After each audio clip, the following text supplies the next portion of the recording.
Hello, welcome back. In this tutorial, I'd like to show you how to pivot your data frame in a Spark.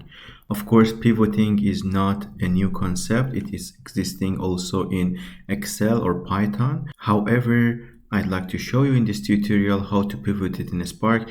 Pivoting in a Spark is a very much useful operation and you might require to pivot your data at some point. So let's get started. Similar to previous lectures, I'd like to use the data frame, which contains the columns asset, platform, unit, trade name, buy date, buy price, and sell price. And I'd like to use it to show how to pivot your data. Pivoting means that you want to consider a column and use the distinct values in the rows of that column and put them in the columns of the new data frame, and you want to also calculate a couple of aggregations on top of it. If this is not clear, let me clarify by doing an example. Let me create a data frame named df pivot, and here I'd like to do the group by, and I'd like to do the group by asset and trade name, and I'd like to pivot based on the platform column.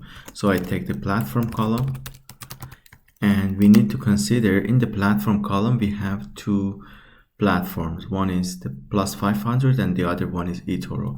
So I'm writing a list of the values which are distinct in this column, like plus 500, and the other value is eToro.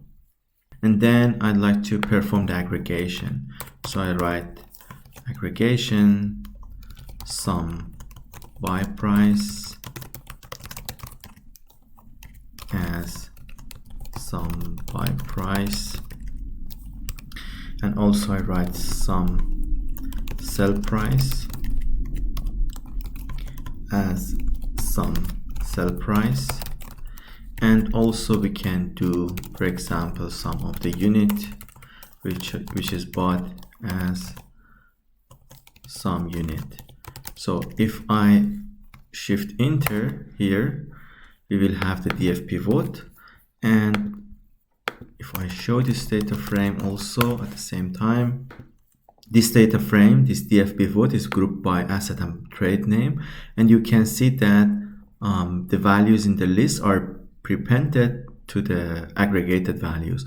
Like we have plus 500 first, underlined by sum buy price one time, and then plus 500 again prepended to sum sell price, and again plus 500 prepended to sum unit.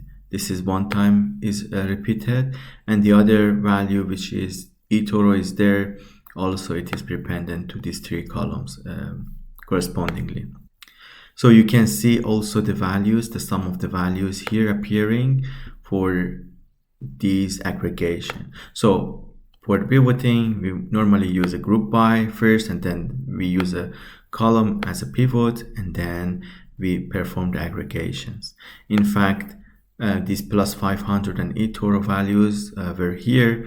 Kind of this column is removed. The values are moved to the columns here one by one. Here we have plus 500 columns, and one time we have the eToro columns. And again, we can form the aggregation parts, and also we can create these new columns in the aggregations, which shows calculate statistics for us. So this is the way how you're pivoting in a Spark. Normally, the column which you're using for the pivoting should have limited values, like for example 2, 3, 4 distinct values, and they are not having 100 values. So the number of values in the pivot columns are normally limited. I hope you've enjoyed this video. Thank you very much for your attention, and see you next time.